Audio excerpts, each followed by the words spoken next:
જય દ્વારકાધીશ મિત્રો, આજે હું મારી વાડી આટો મારી રહ્યો હતો.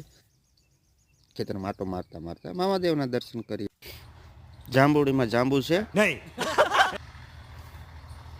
છે તો પણ નાના છે હજી. તો હવે આગળ વધીએ, આંબાના બગીચામાં જઈએ. આંબાના બગીચામાં વડલો જોયો, વડલામાં આપણે આગળ જોઈશું.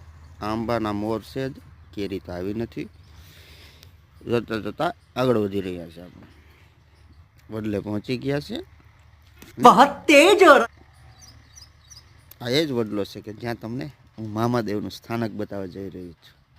આજ દી સુધી તમે ખીજડાના ઝાડમાં મામાદેવનું સ્થાનક જોયું હશે, પરંતુ આ એક ઝૂંપડી જેવું વડલામાં કુદરતી રીતે બનેલું છે. એમાં આવેલા છે મામાદેવ. તો આપણે મામાદેવના દર્શન કરી લઈએ. જય મામાદેવ. કેવું લાગ્યું કોમેન્ટમાં જણાવજો. લાઈક, શેર, સબસ્ક્રાઈબ કરી દેજો.